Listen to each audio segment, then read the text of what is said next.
வணக்கம். இன்றைக்கி சப்பாத்தி, தோசை, இடியாப்பம், சுட சுட சாதம் இது எல்லாத்துக்குமே மேட்ச் ஆகிற மாதிரி ஒரு சூப்பரான தேங்காய் பால் குழம்பு தான் செய்ய போகிறோம். எப்படி பண்ணுறதுன்னு பார்க்கலாம் வாங்க. பேனில் கொஞ்சமாக எண்ணெய் விட்டு கடுகு, சோம்பு நல்லா பொரிஞ்சதுக்கப்புறமா நீளமாக கட் பண்ணியிருக்கிற வெங்காயம், இஞ்சியும் பச்சை மிளகாயும் நல்லா நசுக்கி இதோடு சேர்த்துடலாம். நான் இன்றைக்கி கேரட்டு, பீன்ஸு, உருளைக்கிழங்கு, பட்டாணி சேர்த்து இந்த குழம்பு பண்ணியிருக்கேன். நீங்கள் ஏதாவது ஒரு காய் பீன்ஸ் மட்டும் இல்லை முருங்கைக்காய் மட்டும் கூட சேர்த்து இந்த செய்யலாம். வெங்காயம் செய்யணும்னு அவசியம் இல்லாமல் டைரெக்டாக அப்படியே பண்ணலாம். இது தேங்காய் மூடி ஒரு பெரிய தேங்காய் மூடி எடுத்திருக்கேன். இதை கொஞ்சம் நல்லா திக்காக தேங்காய் பால் ஒரு பேட்ச் எடுத்து வச்சிடுறேன். ரெண்டாவது தேங்காய் பால் தண்ணி விட்டு கொஞ்சம் தண்ணியாக எடுத்திருக்கேன். இந்த காயெல்லாம் தேங்காய் பால்லையே தான் வேகணும்.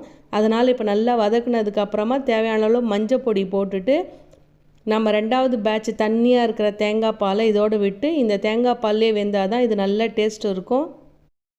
இப்போ இது நல்லா வெந்ததுக்கப்புறமா தேவையான அளவு உப்பு, மிளகாத்தூள், தனியாத்தூள், சாம்பார் பொடி போட்டு நல்லா ஒரு கொதி வந்ததுக்கப்புறமா எனக்கு கொஞ்சம் குவான்டிட்டி நிறைய வேணுன்றதுனால 1 கப் பாசிப்பருப்பை வேக வச்சு தனியாக எடுத்திருக்கேன். அதை இதோடு சேர்த்துக்கிறேன். உங்களுக்கு பாசிப்பருப்பு வேண்டான்னா வெறும் தேங்காய் பால் ரெண்டாவது பேட்ச் நல்லா திக்கான தேங்காய் பாலை விட்டு நம்ம ஆஃப் பண்ணிட்டோன்னா சூப்பராக ரெடி ஆகிடும். சாப்பாடுக்கு, டிஃபனுக்கு எல்லாத்துக்கும் ஏற்ற மாதிரி ஒரு தேங்காய் பால் குழம்பு ரெடி ஆகிடும். ஃபஸ்ட் டைம் நீங்கள் வீடியோ பார்க்குறீங்க, சேனல் பார்க்குறீங்க அப்படின்னா மறக்காமல் சப்ஸ்கிரைப் பண்ணுங்கள், லைக் பண்ணுங்கள், ஷேர் பண்ணுங்கள். இது ரொம்ப அட்டகாசமான தேங்காய் பால் குழம்பு, ரொம்ப டேஸ்ட்டாக இருக்கும். எல்லாத்துக்கும் ஒரு ஆப்டாக இருக்கும். செஞ்சு பாருங்கள். டாட்டா, பை பை.